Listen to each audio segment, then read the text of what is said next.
Hello dear aspirant, welcome back to Learn Shui. আজি হৈছে day 9 and আজিৰ প্ৰথম নম্বৰ কুৱেশ্যনটো আপোনালোকে চাব পাৰিছে the Durant cup is associated with which sport.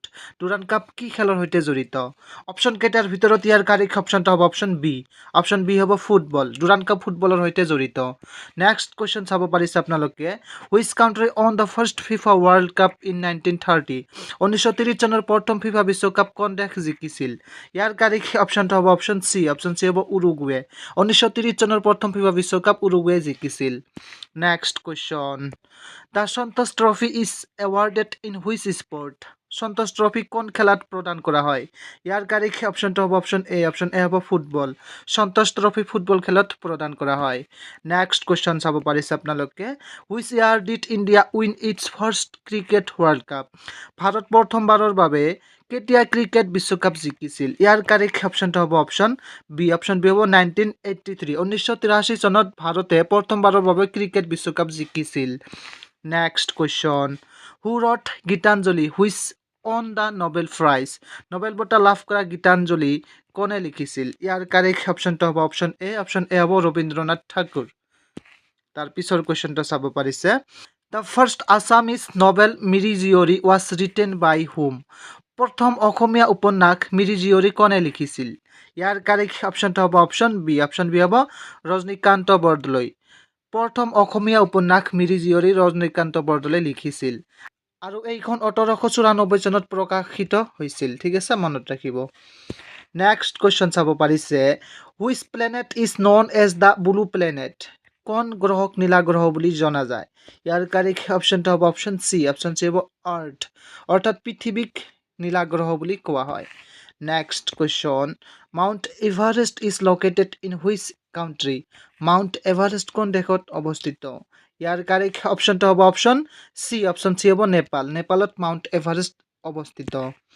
Next question what is the capital of Canada. কানাডাৰ ৰাজধানী কি? ইয়াৰ কাৰেক্ট অপশ্যনটো হ'ব অপশ্যন চি। অপশ্যন চি হ'ব Ottawa. Next question in which year did Babur defeat Ibrahim Lodi in the first battle of Panipat. কোন বছৰত পানিপথৰ প্ৰথম যুদ্ধত বাবৰে ইব্ৰাহিম লোডিক পৰাস্ত কৰিছিল? ইয়াৰ কাৰেক্ট অপশ্যনটো হ'ব অপশ্যন এ। অপশ্যন এ হ'ব 1526। 1526 চনত বাবৰে ইব্ৰাহিম লোডিক পৰাস্ত কৰিছিল।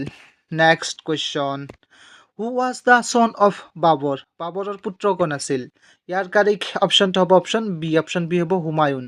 হুমায়ুন আছিল বাবৰৰ পুত্ৰ। নেক্সট কুৱেশ্যন হু ৰট আইন ই আকবৰী এণ্ড আকবৰনামা। আইন ই আকবৰী আৰু আকবৰনামা কোনে লিখিছিল?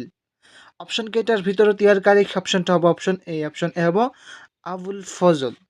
Next question which sector is known as the primary sector of the economy. অৰ্থনীতিৰ প্ৰাথমিক খণ্ড কোনটোক কোৱা হয়? অপশ্যন কেইটাৰ ভিতৰত ইয়াৰ কাৰেক্ট অপশ্যনটো হ'ব অপশ্যন বি। অপশ্যন বি হ'ব এগ্ৰিকালচাৰ। অৰ্থাৎ কৃষিক অৰ্থনীতিৰ প্ৰাথমিক খণ্ড বুলি কোৱা হয়। নেক্সট কুৱেশ্যন চাব পাৰিছে আপোনালোকে which is the largest public sector bank in India.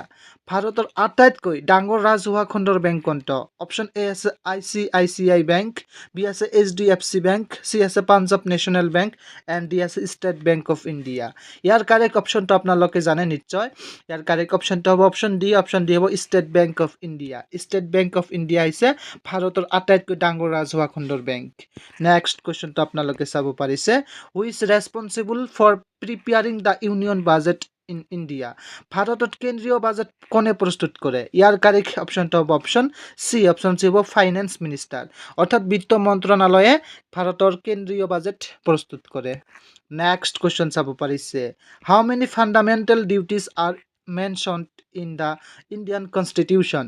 ভাৰতীয় সংবিধানত কিমানটা মৌলিক কৰ্তব্য উল্লেখ আছে? ইয়াৰ কাৰেক্ট অপশ্যনটো হয় অপশ্যন বি। অপশ্যন বি হ'ব 11। ভাৰতীয় সংবিধানত মুঠ 11টা মৌলিক কৰ্তব্যৰ কথা উল্লেখ আছে। ঠিক আছে।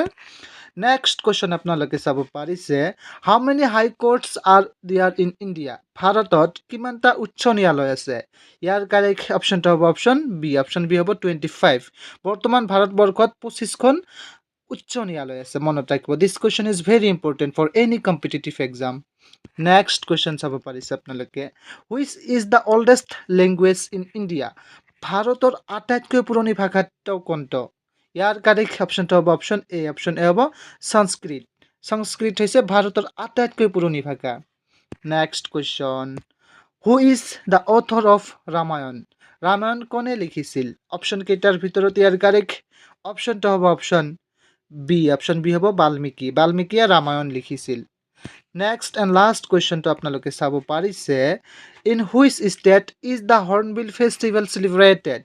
হৰ্ণবিল উৎসৱ কোনখন ৰাজ্যত উদযাপন কৰা হয়? অপশ্যন কেইটা আপোনালোকে চাব পাৰিছে, এ আছে Assam, B Nagaland, C Meghalaya, and D Sikkim.